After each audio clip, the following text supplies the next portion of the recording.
nuevamente quiero invitarles a que puedan buscar la carta del apóstol Pablo a los Efesios para que concluyamos la sección de los amos y los siervos. Quiero que por favor busquen Efesios capítulo 6 para que leamos desde el versículo 5 hasta el versículo 9. Nos estaremos enfocando en el versículo 9 solamente en la mañana de hoy. Y en nuestros sermones pasados y en el sermón pasado tratamos parte de esa relación que está allí. Así que vamos a leer desde el versículo 5 hasta el versículo 9 para ver esta tercera relación en el seno del hogar que Pablo instruye a la iglesia en Éfeso. Dice así la palabra del Señor: siervos, obedeced a vuestros amos terrenales con temor y temblor, con sencillez de corazón, como a Cristo, no sirviendo al ojo como los que quieren agradar a los hombres, sino como siervos de Cristo, de corazón haciendo la voluntad de Dios, sirviendo de buena voluntad como al Señor y no a los hombres, sabiendo que el bien que cada uno hiciere, ese recibirá del Señor, sea siervo o sea libre. Y vosotros, amos, haced con ellos lo mismo, dejando las amenazas, sabiendo que el Señor de ellos y vuestro está en los cielos, y que para Él no hay acepción de personas. Amén. Como les decía el domingo pasado y en sermones anteriores, que junto con mi hermano Andrés pudimos exponer esta sección de las Escrituras que trata tres tipos de relaciones que el apóstol nos comunica acá y da exhortaciones e instrucciones para cómo vivir bíblicamente o cómo el creyente debe vivir en medio de esa relación. Recordamos que esa primera relación doméstica o en el seno del hogar se habló del esposo y la esposa. Una segunda relación en el seno del hogar fue la de padres e hijos, y una tercera relación doméstica fue siervos y amos. Todas estas relaciones el apóstol las incluye bajo el seno del hogar, las exhorta bajo el seno del hogar. Esta tercera relación que va desde el versículo 5 hasta el versículo 9, y todos estos dos temas anteriores son temas que definitivamente están dirigidos a los creyentes y miembros que pertenecen a una iglesia local.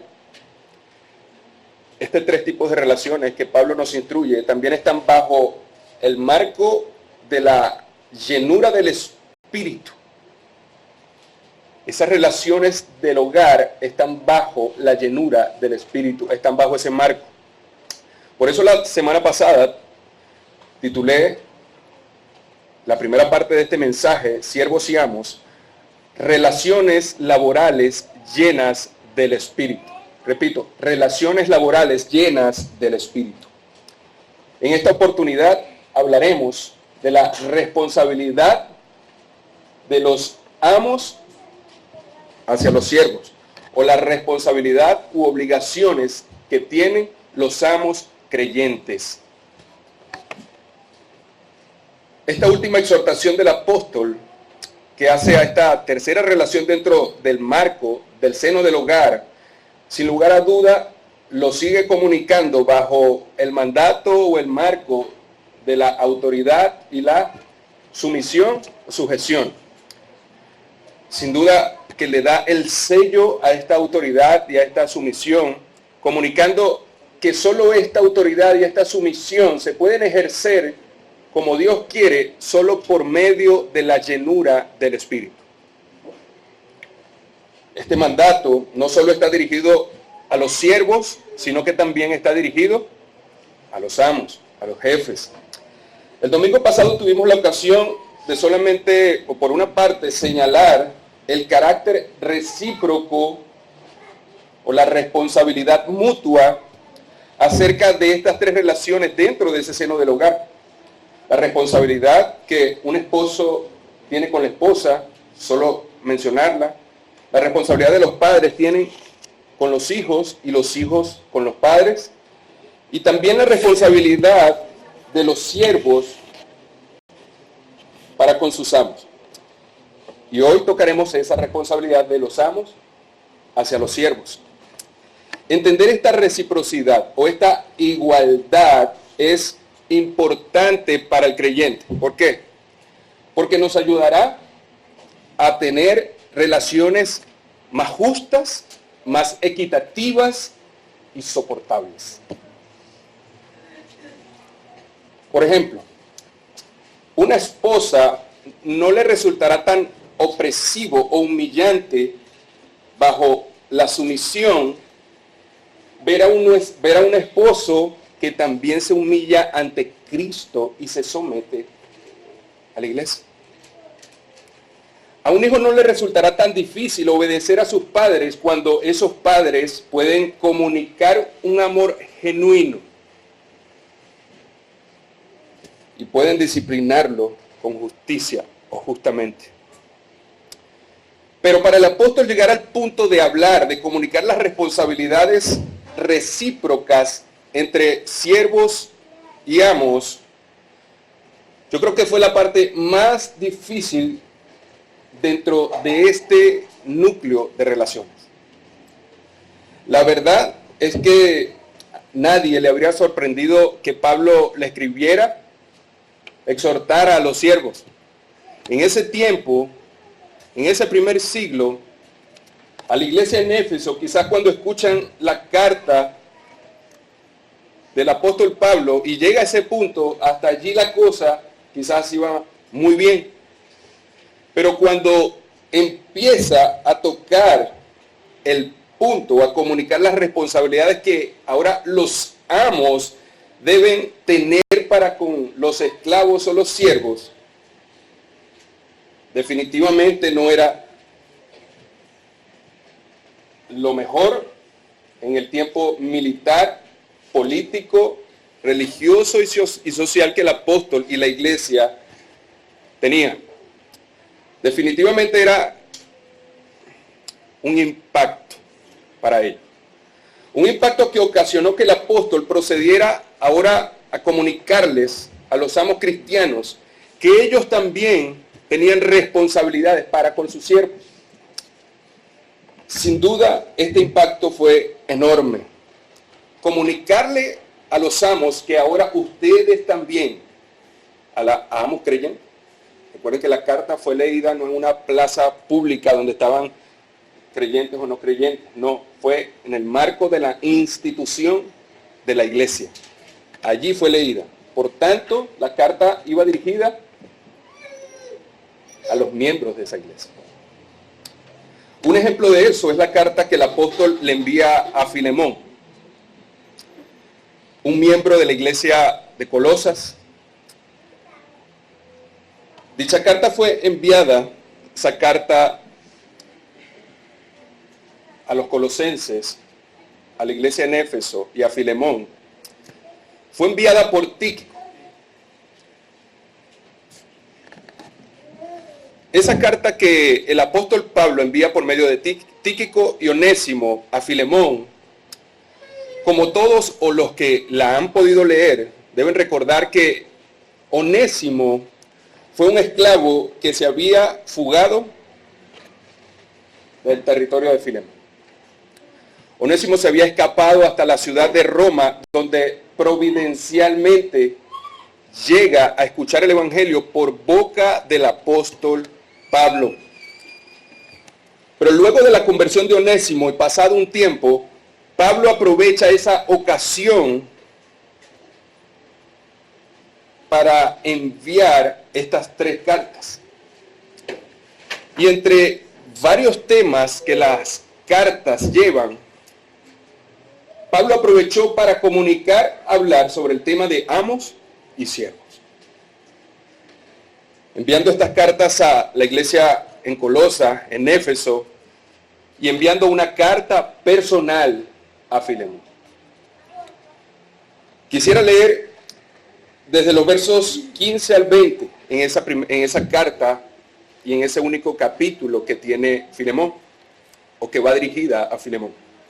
Dice: porque quizás para esto se apartó de ti por algún tiempo, para que le recibieses para siempre, no ya como esclavo, sino como más que esclavo, como hermano amado. Mayormente para mí, dice Pablo, pero ¿cuánto más para ti? Le dice a Filemón, tanto en la carne como en el Señor. Así que, si me tienes por compañero, le comunica Pablo a Filemón, si me tienes por compañero, recíbele como a mí mismo. Es decir, le estaba rogando que recibiera a Onésimo. Era un esclavo de Filemón que había escapado. Sigue diciendo el apóstol, y si en algo te dañó o te debe, ponlo a mi cuenta. Yo, Pablo, lo escribo de mi mano. Yo lo pagaré. Por no decirte que aún tú mismo te me debes también. Sí, hermano, tenga yo algún provecho de ti en el Señor, conforta mi corazón en el Señor. Palabras del apóstol Pablo a Filemón. Lo que quiero resaltar es que en ese tiempo la problemática o el tema de los amos y los siervos no era cualquier tema, no era un tema ligero, era algo que realmente afectaba a la sociedad. Y como el domingo pasado les dije, el imperio en toda su anchura y en todo su longitud y sus diámetros, se dice que tenía aproximadamente la mitad de personas eran esclavos. Era muchísimo, una sociedad que estaba llena de esclavos, personas que habían venido del oriente, del occidente, llegaban allí y buscaban la ciudadanía romana muchas veces por medio de la esclavitud. Pasaban un tiempo y después de ese tiempo, dependiendo de algunas cosas, podían obtener la ciudadanía romana, entre otros medios de obtenerla. Pablo le está comunicando con palabras llenas de gracia, palabras llenas del Espíritu al amo y hermano Filemón, la responsabilidad o parte de la responsabilidad o el deber que un amo tiene para con su siervo. Hermanos, demandar esto, demandar lo que el apóstol le estaba pidiendo a Filemón en ese tiempo, era un choque en las mentes de los amos. Por eso el tema del perdón en esta carta a Filemón, en este tiempo, es tan sobresaliente, tan relevante, tan llamativo, que sin duda podemos verlo y hacer algunas aplicaciones también con respecto a la relación amos y siervos. Podríamos decir, por lo menos, o solo un punto, que puede marcar una medida de cómo un amo debe perdonar a un siervo. Que los amos puedan entender esto, o pudiesen entender eso en ese tiempo, definitivamente era solo, los amos creyentes, era solo por medio de la llenura del Espíritu. En otras palabras, Pablo le estaba diciendo a Filemón, si verdaderamente, Filemón, eres un amo creyente, esta es la medida en que debes perdonar a tu siervo. Por eso la insistencia de que la única manera de que un amo puede asumir los deberes y las responsabilidades para con sus siervos un jefe hoy día puede asumir las responsabilidades para con sus empleados es estando entendido y persuadido de la palabra de Dios por medio de esta carta y de las Escrituras, pero también por medio de la llenura del Espíritu.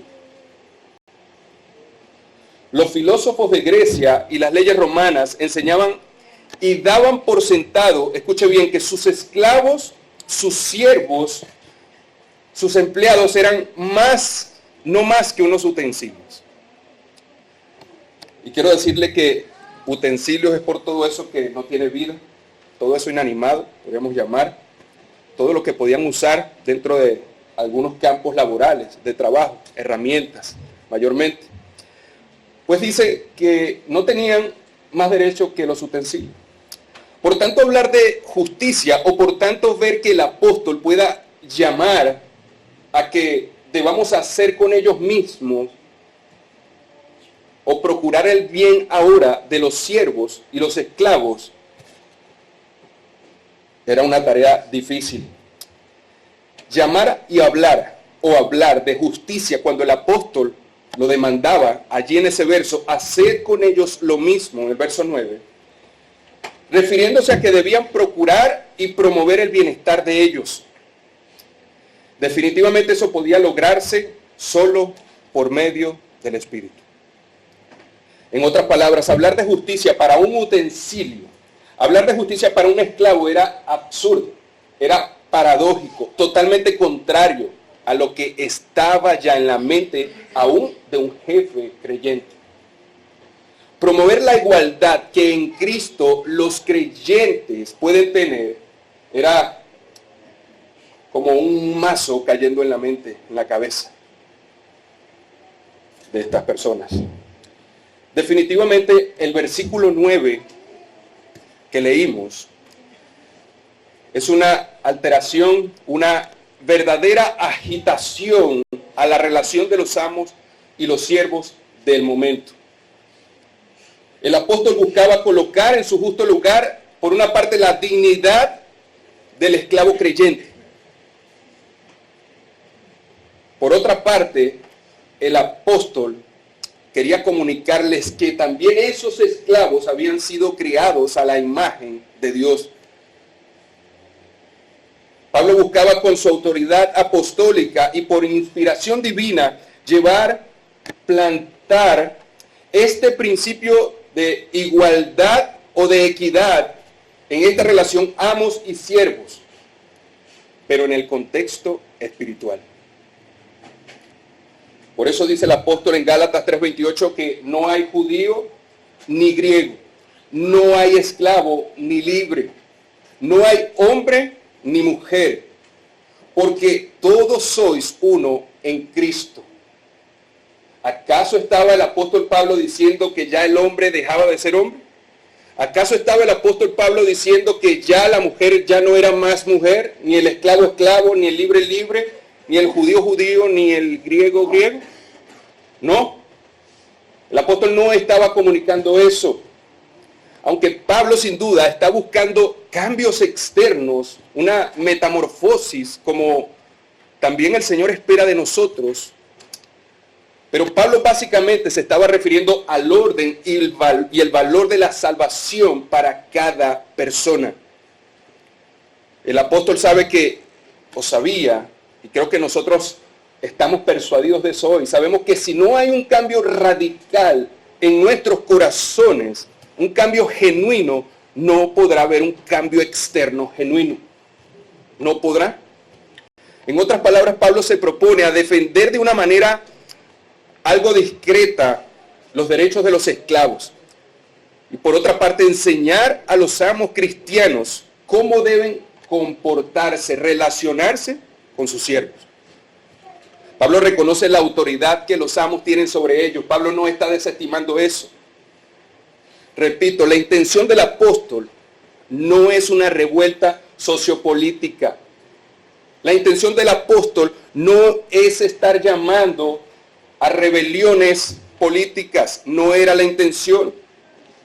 Pero sí, él y los demás apóstoles estaban llamados o llamando por medio del Evangelio y por el poder del Espíritu a llevar una transformación espiritual y moral en la sociedad.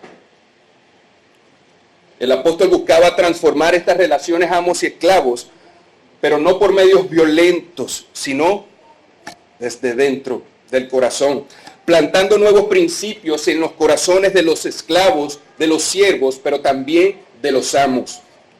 Pablo viene enseñando que solo por medio del señorío de Cristo en la vida de un esclavo en el pasado y de un empleado hoy, solamente por ese señorío podemos transformar nuestras relaciones laborales. Solamente. Y ahora le enseña a los amos cómo este señorío en la vida de ellos puede y debe también transformarles en su relación con sus empleados. Amada iglesia, el punto central que quizás se nos pueda dificultar ver no son cuán buenas relaciones podemos llegar a tener con nuestros amos o con nuestros siervos. No, sino en realidad cuánto Cristo está señoreando y gobernando esta relación. Y es por esto que el apóstol les recuerda a los amos que están bajo la mirada de un amo celestial. Hermanos, los que ejercen autoridad, no olvidemos que la autoridad que tenemos, por una parte, es legítima, tiene efectos sociales, legales, ciertamente, pero de ninguna manera esa autoridad es absoluta. No somos dueños de ellos. No somos dueños de ellos. Recuerde, no es una autoridad para abusar, no es para que tomemos el lugar de un dictador o un tirano y seamos implacables, no es para eso. En otras palabras, los que tienen autoridad sobre otros deben entender o debemos entender que por una parte es un privilegio que Dios nos ha otorgado, pero por otra parte debemos entender que ese privilegio conlleva grandes responsabilidades. Grandes responsabilidades. Así como el centurión allí en Mateo, conversando con el Señor, le dice, centurión era un oficial de la Guardia Romana que tenía a su cargo muchos soldados, pero que también tenía autoridad. Por tanto, él estaba en el medio, él dependía o estaba sujeto a una autoridad, pero al mismo tiempo ejercía autoridad. ¿Sí? Dice el centurión al Señor, porque también yo soy hombre bajo autoridad y tengo bajo mis órdenes soldados. Y digo a este ve y va, y al otro ven y viene, y a mi siervo haz esto y lo hace. Lo que quiero resaltar de ese texto es que este hombre entendía perfectamente lo que era estar en un lugar de autoridad. Es lo que yo deseo resaltar ahora. Este hombre entendió lo que es estar bajo autoridad, pero también estar sobre autoridad.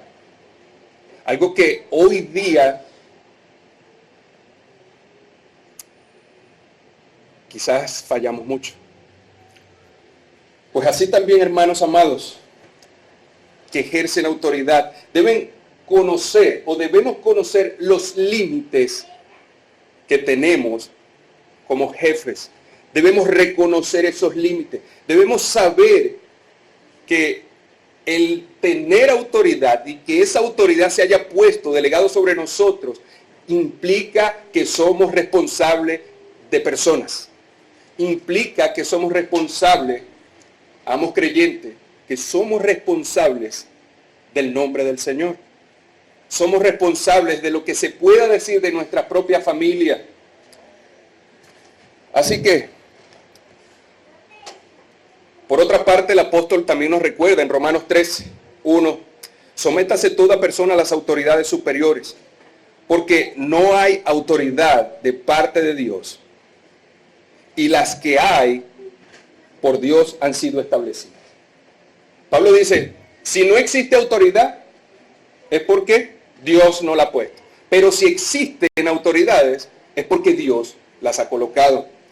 El apóstol nos recuerda que los amos, que los jefes no tendrían autoridad sobre sus empleados, sobre sus siervos en ese tiempo, si no fuera por Dios mismo. Como consecuencia, Dios ha puesto sobre ustedes la responsabilidad de personas de una condición social inferior. Amados, a los que anhelan estar en lugar de autoridad, a los que anhelan estar en una posición de autoridad, si no sabemos ejercer autoridad, ¿cómo anhelamos ese lugar? Si no sabemos estar bajo autoridad, ¿cómo entonces la ejerceremos? Si estás en un lugar de autoridad, llámese iglesia, llámese trabajo, en el contexto que cada uno pueda desenvolverse, y te das cuenta que no puedes sobrellevar o ejercer esa autoridad como el Señor demanda a los creyentes, te recomiendo que ores, te recomiendo que busques consejo para tomar una decisión que realmente glorifique al Señor y edifique tu casa, tu vida. Dice la Escritura que un jefe, un patrón, debe usar su autoridad como al Señor. Eso dice allí en Efesios. Esta es la expresión de sumisión mutua y de obediencia al mandato. Someteos los unos a los otros. Ambos estamos en autoridad. Todos. Los tres o las tres relaciones que están en ese marco del seno del hogar. Unos las ejercen, otros la reciben, pero ese que la recibe también la ejerce y ese que la da también la recibe de parte del Señor. Y así, finalmente, todos estamos bajo autoridad. El trabajo principal de un jefe cristiano es hacer la voluntad de Dios y mostrar la semejanza de Cristo en su vida en todo eso que hace. Nuestras decisiones, las decisiones de los amos, de los jefes, siempre deben ser bien pensadas, incluso mucho mejor pensadas que los que no están en lugar de autoridad. Recuerda que nuestras decisiones afectan nuestras familias, afectan a las personas con que trabajan con nosotros. Recuerda que las decisiones en nuestros negocios pueden estar enmarcadas o distinguidas por ser justas o injustas. Y la pregunta es, ¿cómo te ves? ¿No has preguntado los que están en autoridad, los que estamos en autoridad? Cada cierto tiempo pregunte cómo se ve el ejercicio de mi autoridad desde afuera. ¿Parezco un amo injusto o parezco un amo justo? Un jefe lleno del Espíritu trata a sus empleados con justicia, buscando el bienestar de ellos. Les tratará con respeto porque entiende que al hacerlo honra y respeta a su amo celestial. El jefe lleno del Espíritu se asegura de dejar las amenazas. Un jefe lleno del Espíritu no recurre a eso. No recurre a amenazar a sus sirvientes, a sus empleados. Pablo lo exhorta por cuanto esta era una práctica recurrente, las amenazas. Algunas causas de estas amenazas que los amos hacían contra los creyentes era que muchas veces los esclavos trabajaban de mala gana o trabajaban al ojo del amo o del capataz. No me veía, relajado. Me veía y trabajaba. Y los amos perciben esta conducta de sus siervos. ¿Qué creen ustedes que iban a hacer? Los esclavos trabajaban muchas veces solo para ser vistos y en consecuencia sus amos estaban molestos, pero en esa molestia se excedían. Y por eso esa amenaza era recurrente.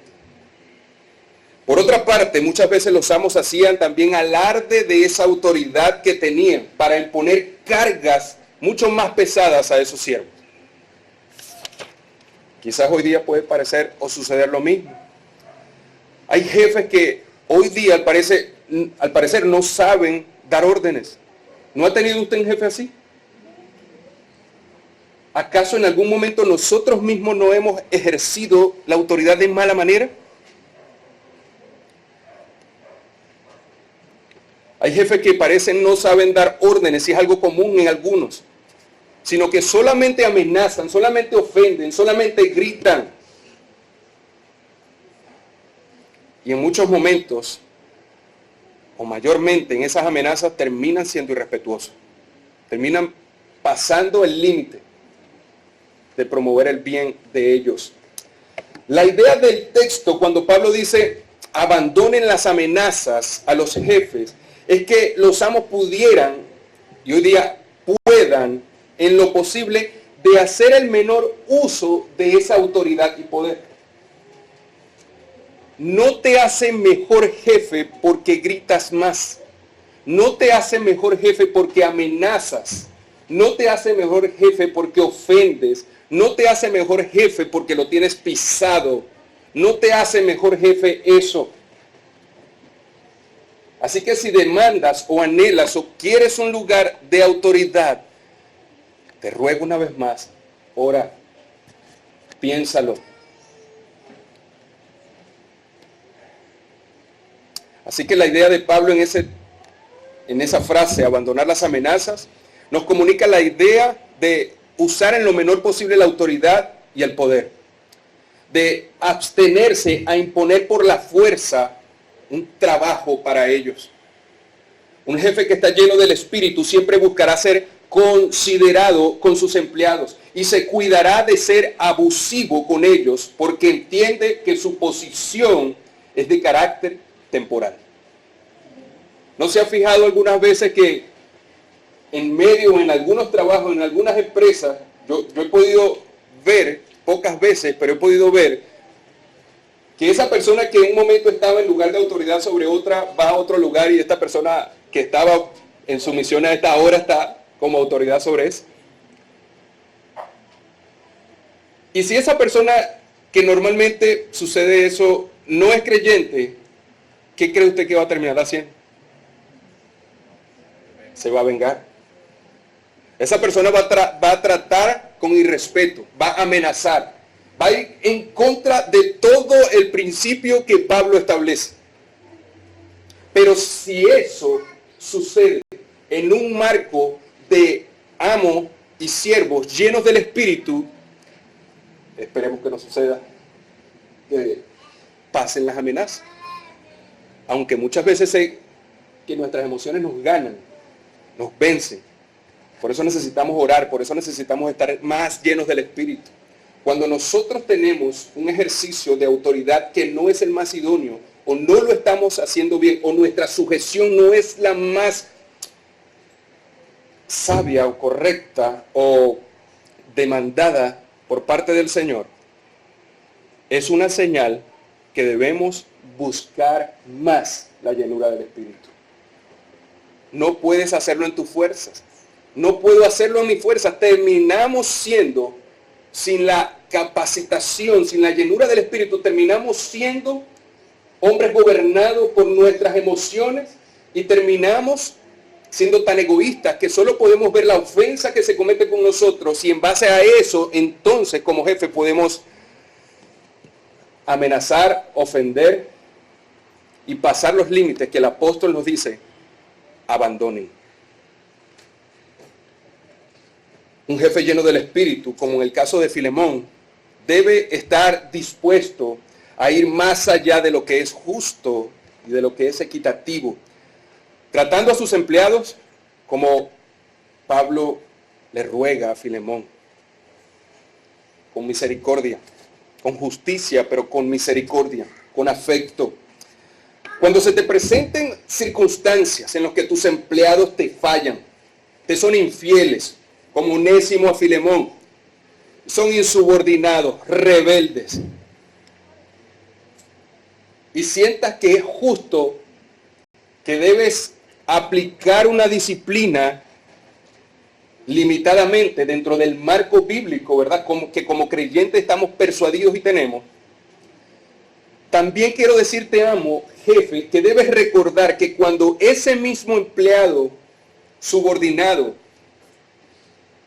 va ganándose tu favor sin hacerlo premeditadamente, sino porque entiende que cuando te sirve a ti, le está sirviendo al Señor, y tú estás percibiendo que ese empleado es responsable, si tú percibes que ese empleado es diligente, es esforzado, es fiel, pues allí también debes sentir la obligación moral de recompensarlo.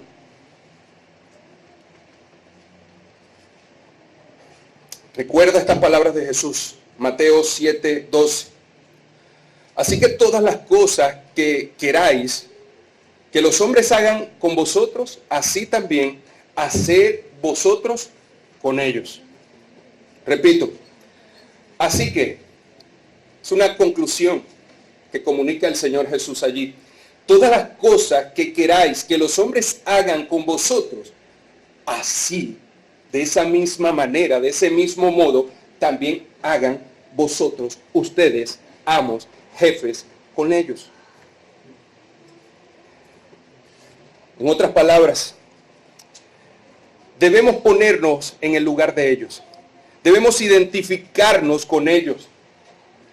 El jefe, bajo el marco de un creyente bíblico, jefe bíblico lleno del Espíritu, ¿sabe qué va a hacer? Se va a poner siempre en el lugar de ellos.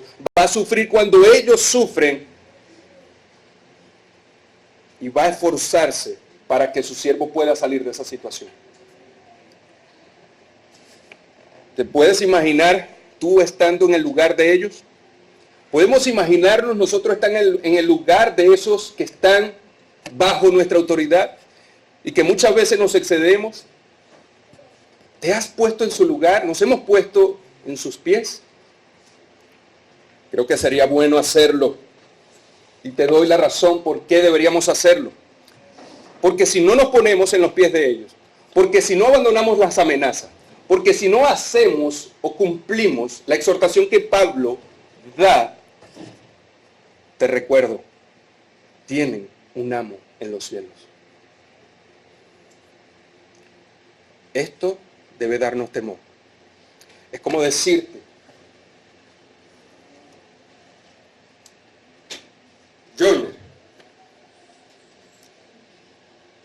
Joyner va a trabajar con el hijo de Elías, con Abiezer. Vamos a imaginarnos que Abiezer tiene 5 años, 6 años así, para algún trabajo. Si Joyner, contratando al pequeño Abiezer en su trabajo, él abusa de él, el padre, así, y lo digo por su tamaño, al darse cuenta, un padre siendo misericordioso, justo, bondadoso y paciente, él va a dar chance a que Joyner vaya rectificando. ¿Por medio de qué? De la persuasión de la Escritura y de la llenura del Espíritu, entender que el trato para con su siervo, su empleado, no puede ser así. Y si esto pasa un tiempo y él persiste en su error, en su contumacia de seguir haciendo un trato injusto, sencillo, el amo que está en los cielos le disciplinará. Le disciplinará. Quizás no es el mejor ejemplo, pero es para tener una pequeña idea de que nuestro amo celestial, nunca quita su mirada de nosotros, de ustedes, amos.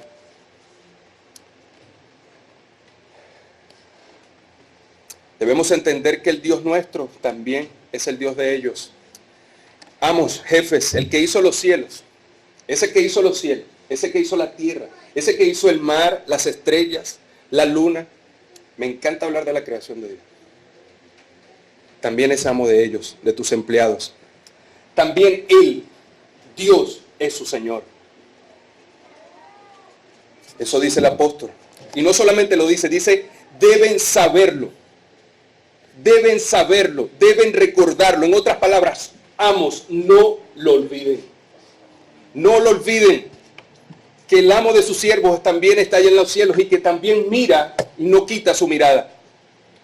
Es una advertencia de un amo que está sobre todos, que todo lo ve, que todo lo conoce, pero que también todo lo juzga. Y es para que Él, y todo esto es porque en Él, en Dios, no hay acepción de personas. Por eso es así. Porque delante de Dios no hay acepción de personas.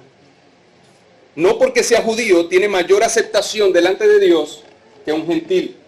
No un hombre, un esposo, un padre tiene mayor aceptación que su esposo o sus hijos delante de Dios, ni viceversa. Como dije el domingo pasado, una cosa es el orden de la creación, el orden de autoridad que Dios ha puesto, y otra cosa es ese orden de redención. Este pasaje de Efesios, en que el apóstol nos comunica o les comunica a los esclavos ciertas, o les da exhortaciones y demandas. Hay algo particular en ese pasaje, y es que no le dice a los esclavos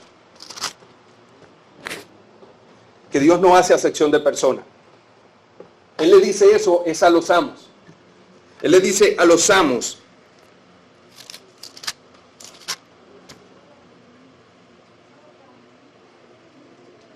y que para Él, para Dios, no hay acepción de personas. Es lo que les comunica Pablo. Pero es una exhortación, es un pensamiento por inspiración divina que Pablo les comunica a los amos de esta iglesia. Pero cuando nosotros hacemos un paralelismo con Colosenses, cuando miramos la exhortación que Pablo casi idénticamente también le hace a la iglesia en Colosas, tratando el tema de los amos y los siervos, y tratando las tres relaciones en el marco del seno familiar bajo la llenura del Espíritu, que lo hace para la iglesia en Colosas y lo hace también para esta iglesia en Éfeso. En la carta a los colosenses sí les exhorta o les comunica a los esclavos que para Dios no hay acepción de personas. En Efesios les comunica eso a los amos, pero en Colosenses se los comunica solamente a los esclavos y a los siervos. ¿Qué quiero resaltar con eso? Que nadie queda fuera del juicio de Dios. Nadie. El esclavo, el siervo debe saber y recordar que para Dios no hay acepción de personas, por tanto, sirve como al Señor. Y el amo debe recordar que para Dios no hay acepción de personas, por tanto, ejerce la autoridad como al Señor.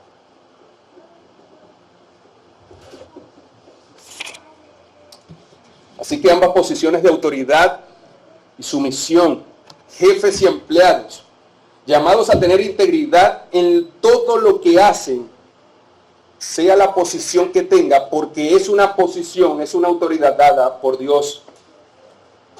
Pero definitivamente hay algo central que debemos resaltar en el pensamiento del apóstol en estas cartas. En las tres, en Colosenses, en Efesios y en la carta personal a Filemón. Hay cosas o algo determinante que debemos resaltar dentro del pensamiento del apóstol. Y es la supremacía de Cristo. La supremacía de Cristo. Y que todos finalmente, ¿sabe qué? Todos somos esclavos de Cristo. Todos. No solamente los esclavos o los empleados están bajo autoridad. Todos somos esclavos de Cristo. Por tanto, todos estamos bajo la autoridad de Cristo. Y algo más, todos somos esclavos de Cristo. Pablo les comunica que los esclavos tienen un amo en los cielos, pero también les dice a los amos que ellos también tienen un amo en los cielos. Así que todos finalmente Somos esclavos por cuanto todos tenemos un amo celestial, un amo que está en los cielos. Todos finalmente somos dulos, somos siervos, esclavos de Cristo. Si una persona influyente o rica ha sido regenerada por el Espíritu del Señor, por el Espíritu Santo, esa persona es tan esclava de Cristo como un bedel que pueda limpiar en una escuela, como alguien que pueda barrer las calles. Esas personas están en la misma posición. Puede ser muy influyente y puede ser de muy condición inferior, muy estrato social bajo. Ambas personas, regeneradas por el Espíritu del Señor, son igual delante del Señor. Podemos ver implicaciones prácticas en el trabajo acá humano, pero también podemos ver implicaciones en cuanto al señorío de Cristo en las vidas de los creyentes. En esas cartas, Corintios 7 dice, porque el que en el Señor fue llamado siendo esclavo, liberto es del Señor. Asimismo, el que fue llamado siendo libre, esclavo es de Cristo. Refiriéndose Pablo al llamamiento eficaz para salvación, cada creyente desde su posición que Dios le ha dado, glorifique al Señor. ¿Cuál es tu posición? Tú lo sabes, Dios lo sabe. Pues glorifica al Señor, honra al Señor. Fíjate, en el tiempo antiguo los amos pagaban para comprar personas, para comprar esclavos. Intercambiaban. Pero a diferencia de Cristo, ninguno pagaba con su vida.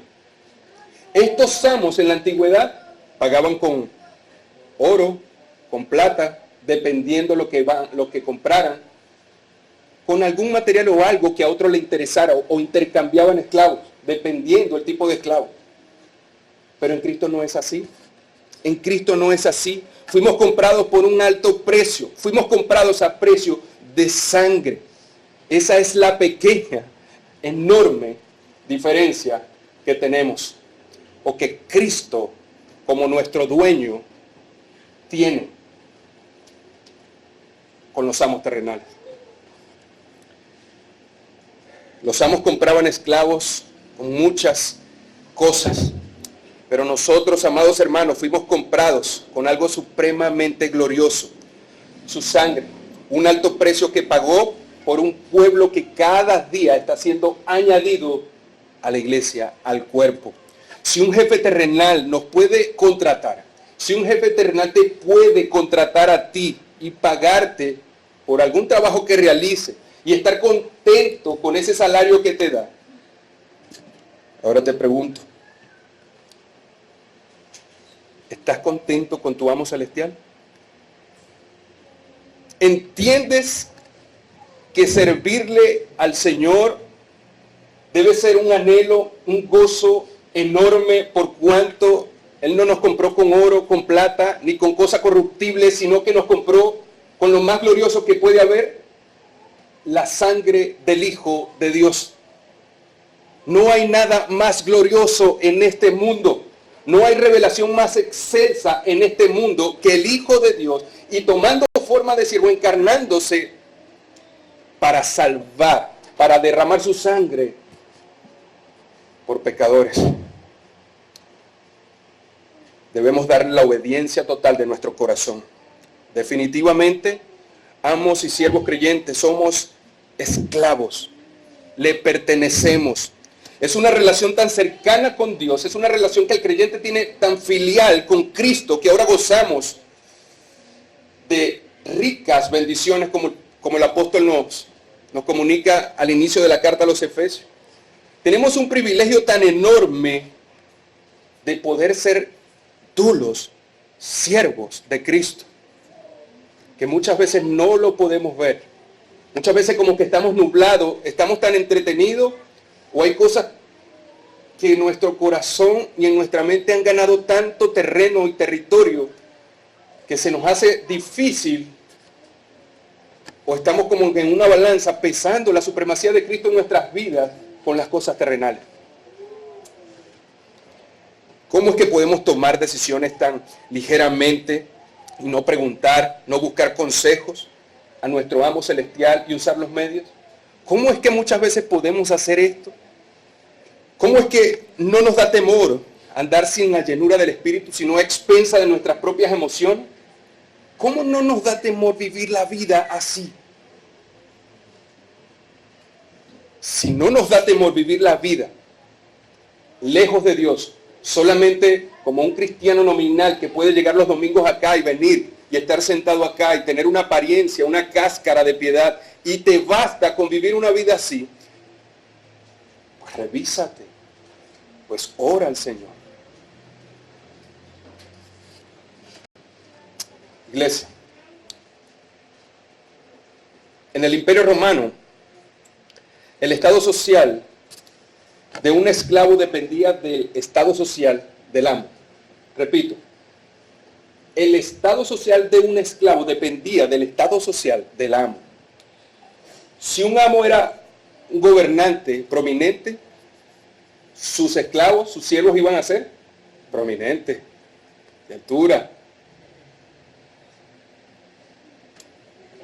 Pero si los amos eran de baja condición, sus esclavos iban a ser de menor rango, vamos a decirlo así. Es como decirte, vuelvo a tomar a Joyner, es como decirte, no es lo mismo ser empleado de Oscar Chincha que ser empleado de Joyner. ¿Verdad que no es lo mismo? Ser empleado de Oscar Chincha es otro nivel. Pero ser empleado de Joyner tiene un nivel más raso, está bien, y le amamos, te amamos muchísimo, Joyner.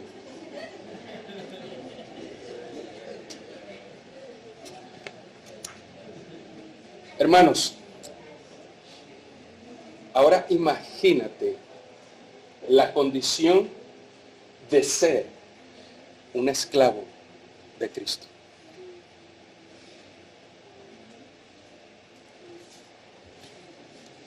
Te pregunto, ¿quién es más rico?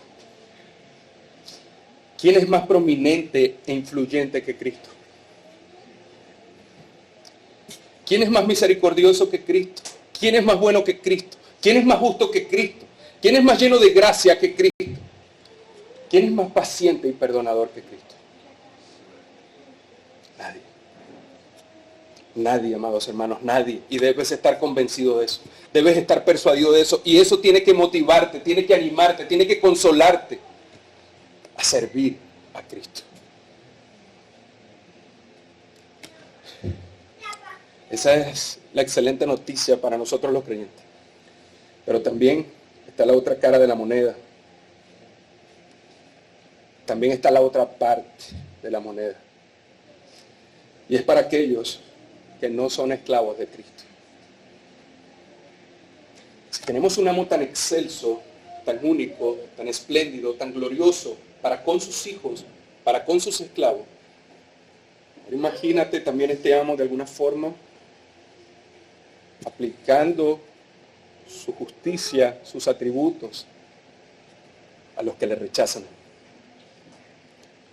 Definitivamente la otra cara de la moneda son todos aquellos que no han sido transformados, no han sido regenerados y necesitan nacer de nuevo. Usted que nos visita, entienda, Dios es paciente, Dios es muy misericordioso. No hay palabras que yo o alguno de ustedes les pueda comunicar a los que nos visitan para poder describir la misericordia y la paciencia de Dios. No la hay. Solamente intentamos hacerlo en el lenguaje que tenemos.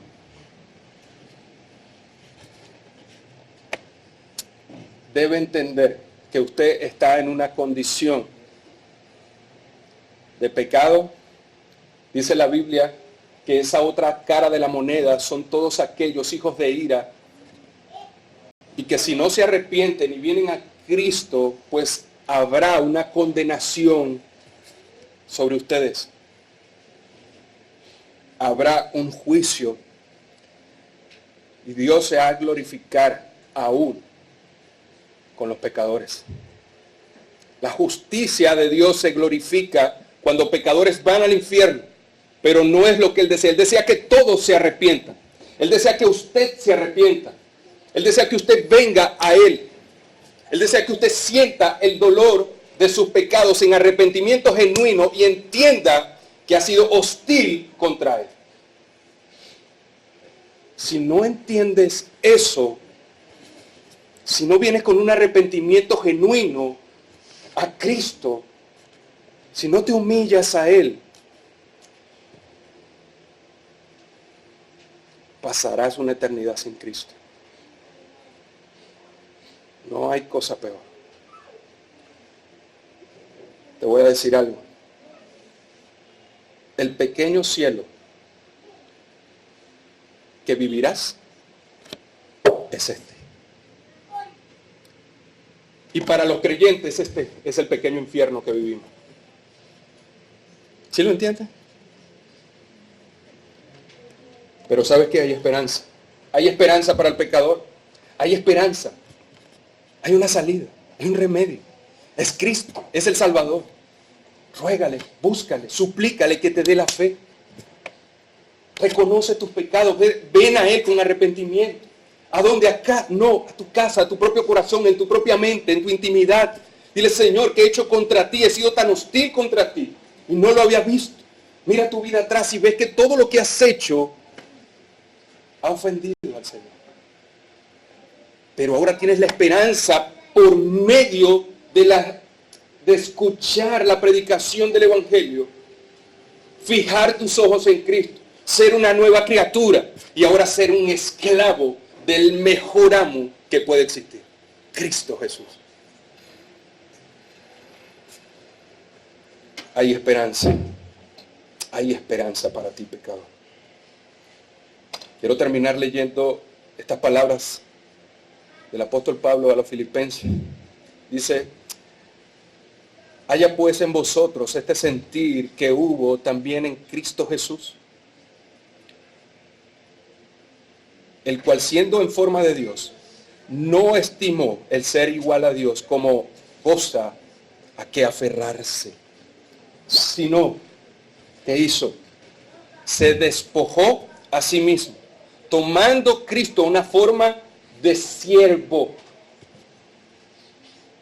hecho semejante a los hombres, y estando en esa condición de siervo, en esa condición de hombre, dice Pablo, Él se humilló, haciéndose obediente. ¿Hasta qué punto? Hasta la muerte. Y muerte de cruz. Por lo cual, Dios también, que hizo luego de esta humillación y esta muerte de Cristo, dice el apóstol, le exaltó hasta lo sumo y le dio un nombre que es sobre todo nombre. ¿Para qué? ¿Para qué le dio Dios Padre un nombre que es sobre todo nombre al Cordero, al Hijo de Dios? Para que en el nombre de Jesús se doble toda rodilla. Para que en el nombre de Jesús, todos los que están bajo el cielo, todos los que están en el cielo, en la tierra y debajo de la tierra, y para que en cualquier lenguaje confiese que Jesucristo es el Señor. Y dice el apóstol, todo esto es para gloria de Dios. Hermanos, iglesia, nunca olvides que los siervos de Cristo obedecen hasta la muerte porque su herencia es eterna. Vamos a orar. Señor, una vez más, gracias, Señor. Gracias por tu infinita misericordia y bondad derramada, Señor, por tu palabra. Gracias, Dios, porque a pesar de mí, tienes misericordia de nosotros. A pesar de no comunicar lo mejor posible, tú, Señor, eres exaltado. Glorifícate, síguete sirviendo de tu iglesia, Sigue edificando nuestras mentes, nuestros corazones. Señor, que nuestras relaciones paternales, matrimoniales, de trabajo, Señor, puedan seguir siendo abrazadas en nuestra mente y en nuestro corazón bajo los pilares de autoridad y sujeción que tú das. Ayúdanos, guíanos a ejercitarnos en cada posición que nos has dado bajo la llenura de tu bendito Espíritu. Te lo ruego. Señor, somos muy débiles. Somos más débiles de lo que nosotros mismos pensamos. Y por tal razón necesitamos más tu ayuda. Necesitamos más tu guía. Necesitamos más la bendición, la dirección de tu Santo Espíritu. Es Él el que llena nuestras vidas de un poder que solo tú das para poder avanzar en nuestra santificación y para que cuando tú regreses poder ser hallados administradores y mayordomos fieles. Ayúdanos, Señor, te lo rogamos. Bendice este día y todo lo que hagamos, Señor, por causa tuya. En Cristo Jesús. Amén.